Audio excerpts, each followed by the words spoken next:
Hi guys! Welcome dito sa The Sun Tarot. Ang reading nito ay 4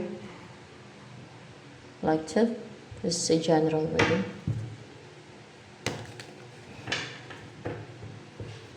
If only you can promise that you will try to, I'll be there. I'll be there. I wanna be strong for you. Woo! I wanna be strong for you. Talagang makapag-umpisa ng makapag-take ng action. Yung mag-offer sa'yo ng cup of love o relationship. Ano offer dito? Relationship. Yan, relationship ang offer niya.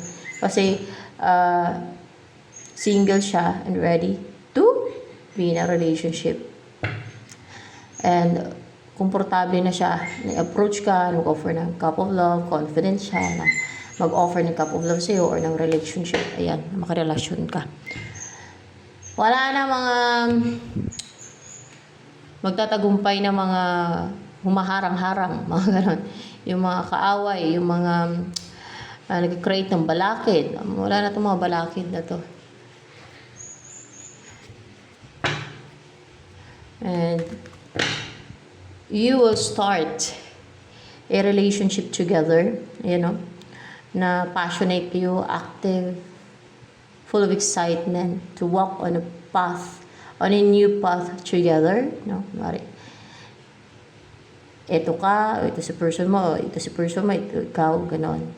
Ayan, mag-umpisa na kayo na you will start a journey to walk on a path together. To start a relationship, parang relationship yun. Relationship yung umpisa ninyo. And parang journey yan. Parang journey. Yan.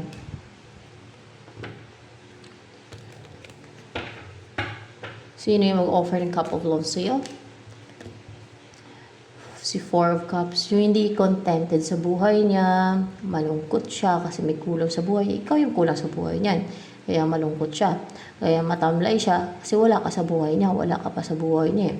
May kulang sa buhay niya. Someone na bakit ikaw daw ang kulang sa buhay niya? Anong meron sa'yo? Na kulang ang buhay niya without you. Kasi past person ka nito. Kaya gano'n. Kasi past person ka niya. Sa'yo talaga magaan yung loob niya. Dahil magaan ang loob niya sa'yo. Malapit ang loob niya sa'yo. Hindi dahil sa magaan ang loob niya sa'yo, kundi dahil mahal ka niya. Dahil mahal ka niya. Yun ang reason. So, yan. Ano ang gusto sabihin sa'yo ng person mo na yan? Na si Four of Cups. Four of Cups yung energy niya. Yan ang mag-offer ng cup of love. Ano gusto niya sabihin sa'yo? Right? I hope that you can forgive me one day. May nakaraan talaga kayo. Na-realize nito kung ano yung impact sa buhay niya pag wala ka sa buhay niya. Na malungkot pala siya, hindi pala siya masaya sa buhay niya. Pag in separation kayo or pag wala na kayong communication o pag wala ka na sa buhay niya, hindi pala siya kontento. Hindi pala siya happy. Malungkot pala siya. May kulang talaga. At ikaw yun. Ano pa ang gusto sabihin sa'yo ni Four of Cups na yan? Na mag-offer sa'yo ng cup of love? I wanna be strong for you. And I can. Yes, I can. I wanna be strong for you. I'll be there. I'll be there. The Lovers. Sa inyo na talaga na-feel yung deep soul connection. Na na-in-love siya sa'yo. Mahal ka niya. Na ikaw ang gusto niyang makasama sa buhay. Ikaw ang choice niya. Naging partner niya. Ikaw ang napili niya. Ikaw talaga ang kahit madaming tao sa buong mundo, ikaw talaga ang pinipili niya, ikaw talaga ang gusto niya, no? na maging partner niya, na makasama sa buhay. Yan. And you are both divinely guided to be together. Yan.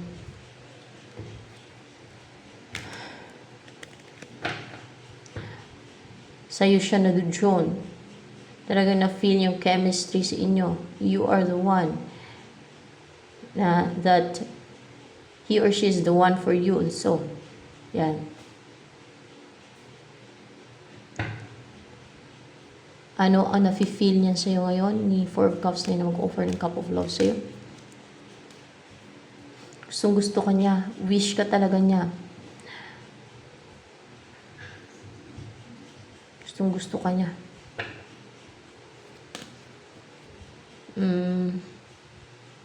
Wish ka niyang makasama, makapiling, na maging partner niya.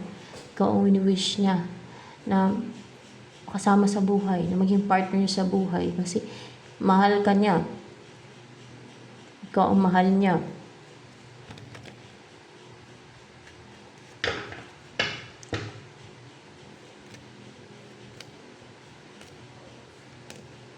Anong iniisip na yan ni Four of Cups na yan? Mag-offer ng Cup of Love sa'yo. Ayun talaga. Ang mag-offer talaga ng Cup of Love sa'yo, ang mag-reach out sa'yo, ang kontakin ka, kasapin ka, i-approach ka, yun ang iniisip niya na.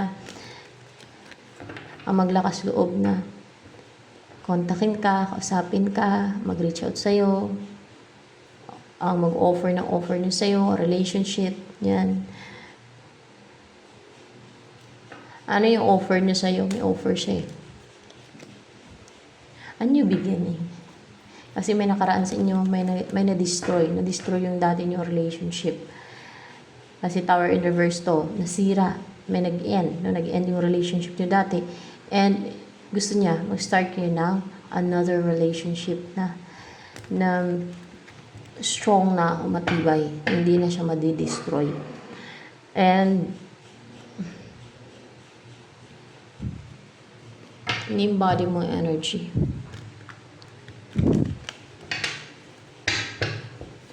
I wanna be strong for you, and I can, yes I can. I wanna be strong for you, I'll be there, I'll be there. The child, parang bata na inosente. O, ready ka na magkanak? Pwede ka na magkanak? Or else ikaw talaga to. Yan talaga yun. Ikaw yan. Para kang batang inosente. Diba yung mga bata, mga child pa, infant, mga bata na wala pang kamuwang-muwang, wala pang isip. May inosente yan. Inosente sa mundo.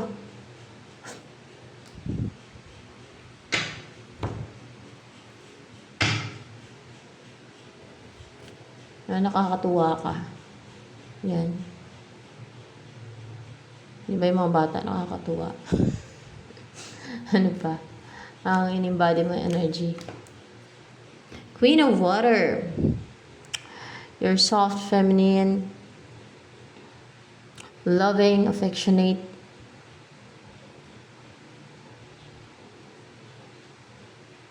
And caring, ganon, soft energy. Intuitive, parang Queen of Cups din yan.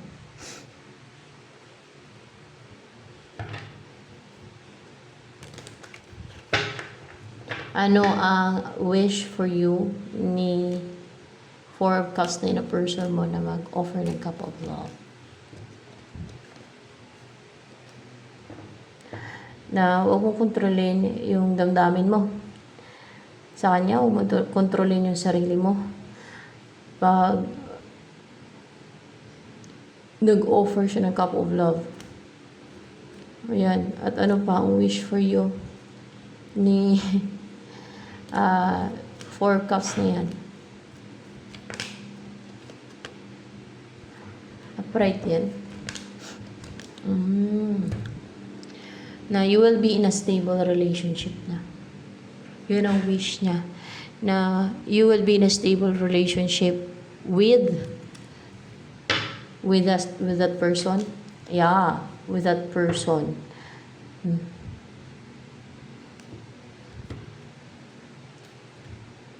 Na mamuhay na kayo ng positive together sa isang bahay, magsama na kayo, at mag-enjoy sa buhay na magkasama kayong dalawa. You feel secured and stable.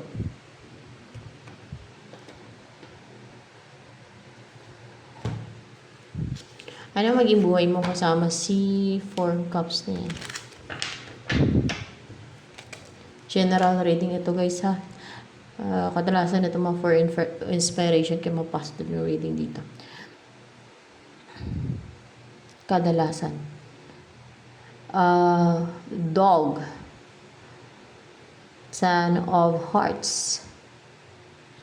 Ito, magiging masaya kayo. Fulfilled, happy, mag-alaga kayo ng aso. Bubuo kayo ng pamilya nyo na masaya kayo. Kahit parang simpleng buhay, ay ma-enjoy ninyo yung buhay. Parang you will live in a place na may mga bato sa paligid, no? May puno. Ganda nga yan, presko. At sagana sa oxygen. Malapit pa sa mga sapa-sapa yan, o sa bodies of water na gumagalaw. Meron pang nire-release yan ng negative ion, which it could help you to heal. Kung meron ka mga diseases or illness, mahihil yan, o nakakatulong yung mga negative ions na yan na maka-heal ng mga sakit-sakit. Yan.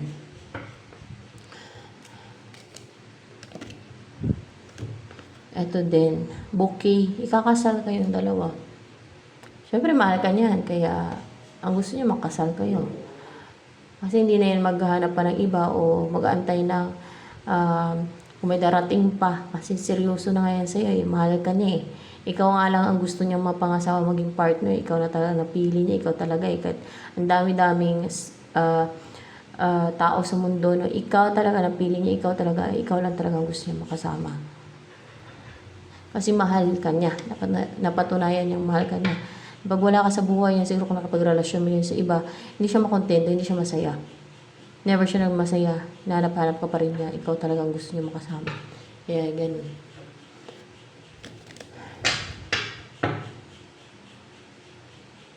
Ano pang gusto sabihin sa'yo ni Four Cups na yan? You don't know how hard it was to let you go. So see, hindi mo daw alam kung gaano siya nahirapan ba na kalimutan ka o let you go ka. Akala mo na ka-move on siya agad-agad o naka-move on na siya. Nahirapan nga siya eh.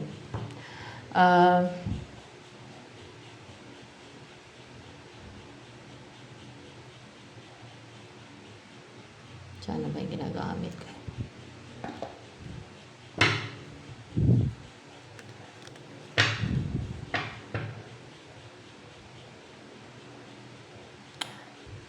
For inspiration pa. May destiny ka ba? So yes, there is.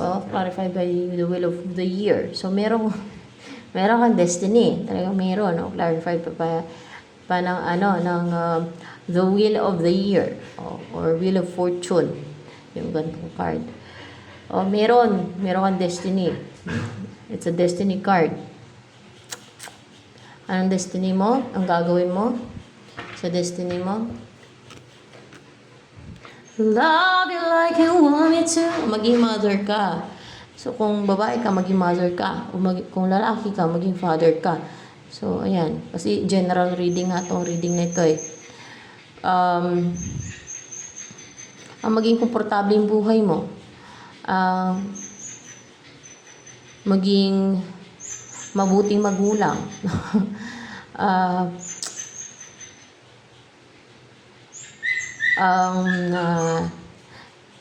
Parang impressed dito sa iba. Ma-attract mo yung all good things in life. Mamuhay ka ng stable, comfortable, secured, abundant. Yan. Ano pa ang gagawin mo? Ano yung destiny mo na yan? Anong gagawin mo sa destiny mo? Union. Yan na yung magkakaroon ng union sa inyong dalawa. May-unite kayo at magkakaanak kayo. Maging magulang na kayo. Yan. At, ayun, parang magtatanim. Magtatanim ng binhi nyo.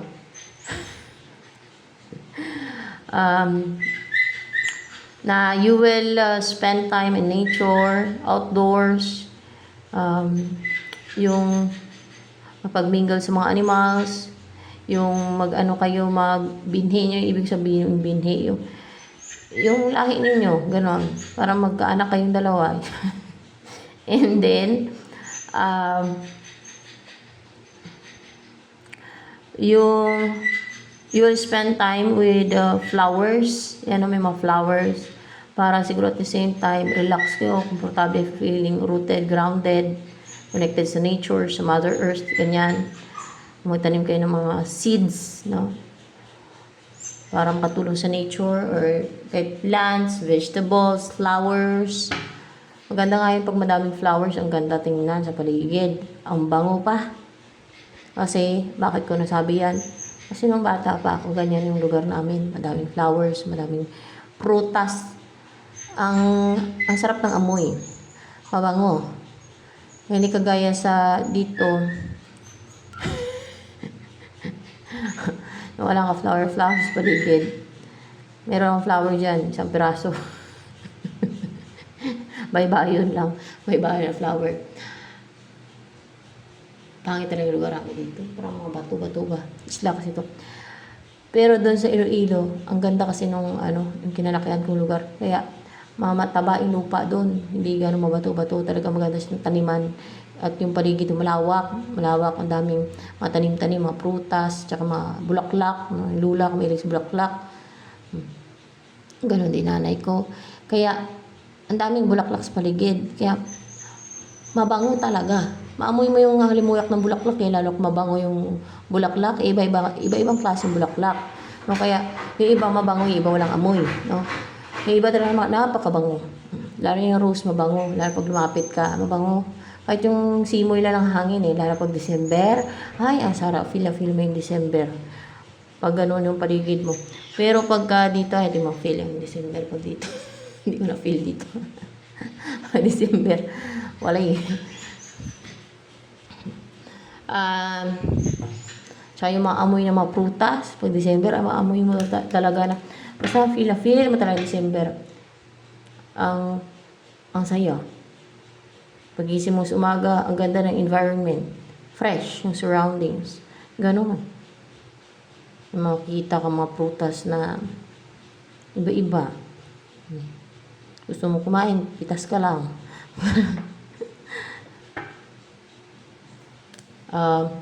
Yun ang maganda na place kasi fresh para sa akin Iba gusto nila sa mga condo. Maganda din naman. Maganda kung mayaman ka kasi may bigay mo yung masarap na buhay sa sarili mo. Kung ano yung gusto mong buhay. Di ba? Kung walang pera, ay magtiis na lang. Kung walang pera, saan?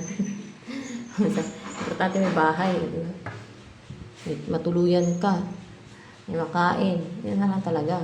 Pero pag mayaman ka, masagana yung buhay, may provide mo sa sarili mo yung komportableng buhay, masaganang buhay, makapamuhay ka ng gusto mong buhay, kung anong gusto mong buhay, gano'n.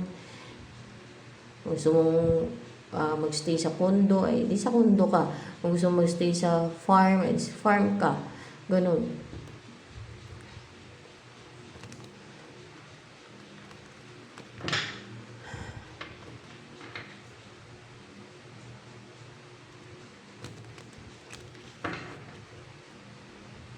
Yung iba, ayaw nila yung magtanim-tanim, nachichipan sila. Lalo yung mga Tagalog. Ayaw nila. Ano daw, parang baba na daw yun, parang mababa yung lang, kasi parang mga mga kulang sa alam. No? Para magtanim daw, parang farmer, gano'n. Hindi naman lahat ng nagtatanim ay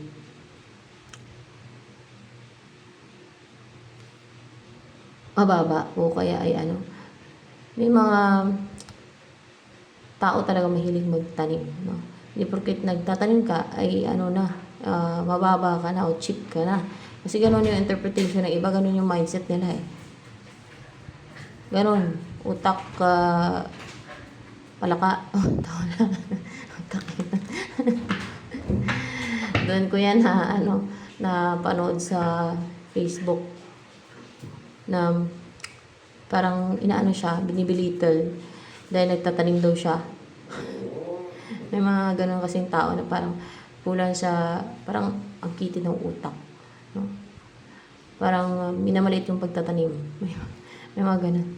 Pero mas maganda nga yung pag marunong ka magtanim, no? Mas maganda yung flexible ka, kung madami kang alam, kung lahat na lang ay kaya mong gawin, yung pagtatanim, lahat ng gawaing bahay, o lahat na lang alam mo, ay flexible ka. Kung napanood yung silisiki, yun ang magandang maging asawa, yung mga ganun. Masipag, flexible, kahit ano kayang gawin, o kahit ano kayang lutuin, o di ba? Yun ang maganda, yun ang mga marriage material. Hindi yung mga walang alam sa buhay, hindi yung mga hindi marunong magtanim, nandiris lupa, maghawak. Hindi yun ang marriage material ng mga klase ng tao. Ay, prangkahin ko na kayo, hindi ganun ang marriage material. Ang marriage material ay flexible. Lahat na lang alam, kayang gawin. Kahit mga gawaing panlalaki, parang kita, slisike, di ba? Gawaing panlalaki, kaya niya gawin. Kasi flexible siya. Yun naman marriage material. Pero pag tama na gusto niya ilata, hindi yun marriage material. Di ba? Yung magluto, hindi alam, ay hindi yun marriage material. Pabigat lang yun sa sawa niya. Ganon. Ay, nako. O kaya, alam mo, mangulam, no? Mamistis iba. Ay, ang marriage material ba yun? Hindi. Akala nila kangahanga yung inarte-arte sila. Hindi. Kung matalino ang tao, hindi yan hanga sa mga ganun. Hanga-hanga yung madami kang alam. Trabaho, gawin, no? Katulad kay Lisiki, di ba? Ang daming mahanga sa kanya. Yun, ganun ang marriage material. Madaming alam.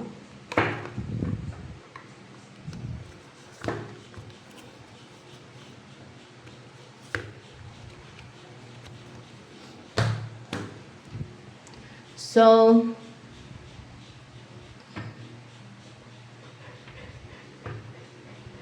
ayan guys. Ano pa ang darating sa'yo?